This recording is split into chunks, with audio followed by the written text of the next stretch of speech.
প্রিপারেশনে বেশি দিতেছি film industry নিয়ে। আপনারা জানেন যে 5ই আগস্টের পর থেকে বাংলাদেশে গার্মেন্টস ইন্ডাস্ট্রিতে একটা ধস নামে, সবাই জানে। রাস্তাঘাট বন্ধ, মানে শ্রমিক আন্দোলন, এই সমস্ত কিছু নিয়ে গার্মেন্টস সামলানো একটু মুশকিলের ব্যাপার।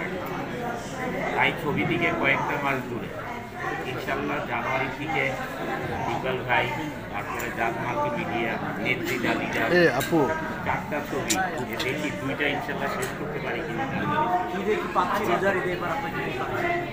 রোজারিতে মনে হয় না, একটু কাছাকাছি হবে না, কুরবানি দেবে ইনশাল্লাহ, কুরবানি দেবে।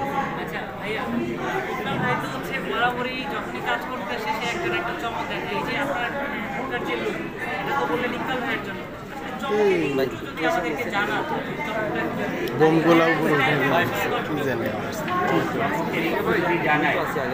এক নম্বর চমক হচ্ছে ইকবাল ভাই আমার সাথেই দাঁড়িয়ে আছে। ইকবাল ভাইয়ের জন্য লুক চেঞ্জ করা হয়েছে, তাহলে গল্পটা একটু ডিফারেন্ট হবে, নতুন লুকই চেঞ্জ করে ফেলছি আমি।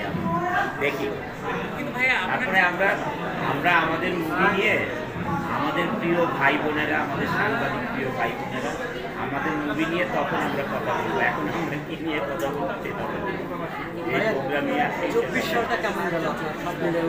সালটা আমাদের খারাপ গিয়েছে। আরে সামনে এত সামনে যাওয়া লাগবে কেন?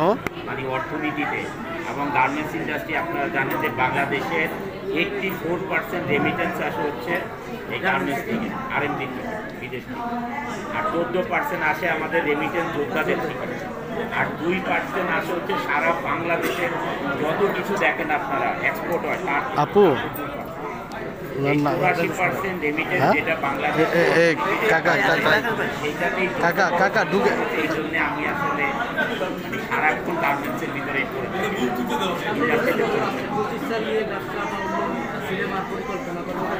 সিনেমার পরিকল্পনাতেও অনেকগুলো করে ফেলেছেন অনেকেই। ইকবাল ভাই ছবিটা নিয়ে, তারপরে আপনি জানেন কিছুদিন আগে জাত মাল্টিমিডিয়া আপনাদের সাথে ঢুকে যায় আমার সময়ের জন্য ঠিক আছে।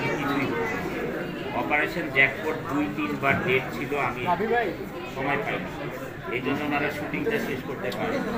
আমি বলছি যে ঠিক আছে, জানুয়ারির পর থেকে আমরা কন্টিনিউ দিচ্ছি, সময় দিতে পারবো। যদি দেশের অবস্থা এখন যেভাবে আছে অ্যাটলিস্ট এইভাবে থাকে।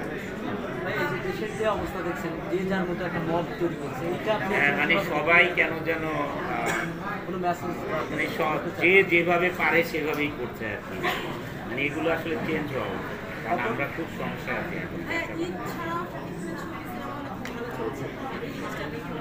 না, এটা তো অবশ্যই চলবে, যে কোনো ছবি ভালো চলবে, প্রডিউসার বানাবে, আর্টিস্টরা কাজ করবে, দর্শক ছবি দেখবে, সবার ছবি ভালো চলবে, এটাই দোয়া করি, এটাই তো হোক। ওর একটু চাপান তো, আমার দেশকে ভালোবাসি, আমার দেশের মধ্যেই থাকি এখন। আমি জানি বিদেশের প্রোডাকশন বাংলাদেশের সাথে প্রোডাকশন করেছে,